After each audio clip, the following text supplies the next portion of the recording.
So we print that nice separator here 3 times, even though in the IDE we really only see it once, but theoretically we create it 3 times. Now let's say thereafter we really want to output something for every item in our battle log. Now as I explained, we can't do that with the normal loop here.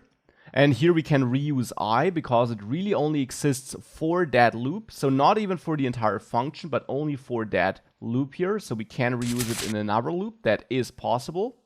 And then here we can go all the way up to the length of our battle log array, increment I, and then here we could console log battle log, and then you learned that you can dynamically access an element in an array with that square bracket notation, and then you provide the index of the element, which is 0 based. But of course here we don't hard code the index, but instead we use I as an index, because that allows us to access the ith element for every loop iteration. So for the first iteration, where I is 0, we access the element at index 0, which is the first element. Then we increase this to 1, assuming that we have a length that is greater than 1, so more than one element. So then we have I equal to 1, so we access the element at index 1, which is the second element in the array, and so on. So now if we remove that console log statement at the bottom and I just leave this here, if we now reload again, and then we maybe attack, strong attack, attack again, and show the log. Now you see the log looks different because now we're printing every element on its own. We're doing this because of that for loop where I go all the way up to the length of my battle log, and then I console log every element on its own instead of console logging the entire array as we did it before. So this is something we can do. But as you learned, there is an alternative if you want to go through all elements in an array, and that's the for off loop. There you work with a constant instead of a variable with let. You could use let, but using const is better because unlike this for loop, I will not change. Instead, you get a new constant for every loop iteration. So behind the scenes, JavaScript will create a brand new constant for every loop iteration. Not alter the previous one, but create a new one. And therefore you can use const because it will never be altered. It will just be recreated. So basically it's dumped after a loop iteration, and then for the next iteration a brand new one is created, you could say. So we're also not redeclaring an existing constant, but we're really just getting a brand new one and the old one is dumped. Technically it has something to do with the scope where this is created, but that's something we'll have a closer look at in the next course module. So for now, just keep in mind that this gets dumped after every execution and we get a new one.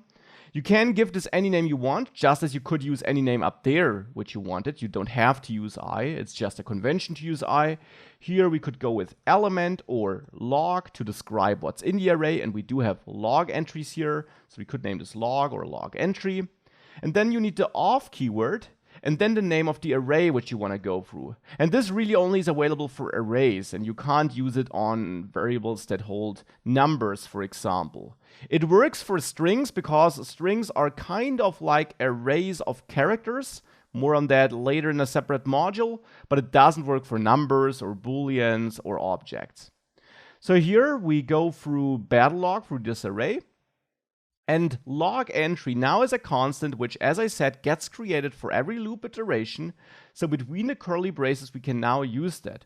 And here again, we can output log entry, for example. And if we do that, if we output log entry like this, what happens is that if we reload this app and we attack and strong attack, we get the same output as before, unsurprisingly, because we're going through all elements in our array, get access to it in the log entry constant, which exists for the lifetime of this iteration, and then output it. So it's basically the same as we had here, but of course it's a bit shorter, and it takes advantage of this special for loop that was built specifically for going through arrays and getting access to the elements in there. Now, one important side note here. With this approach, by using the old for loop, you automatically have access to the index of every element as well, because I is just the index. With this syntax, you have access to the element, but not to the index. You don't know which index this is at. You could manually get access by defining a variable outside of the for of loop, which starts at 0 because your index starts at 0, which you then increment in every iteration. And then here, This would be your index, but you have to manage this on your own with the extra variable. The for off loop like this doesn't give you access to the index. So now here you will see if I add some entries and I log this, now we have the index being printed after every entry, but again, we have to manage this manually if we need it.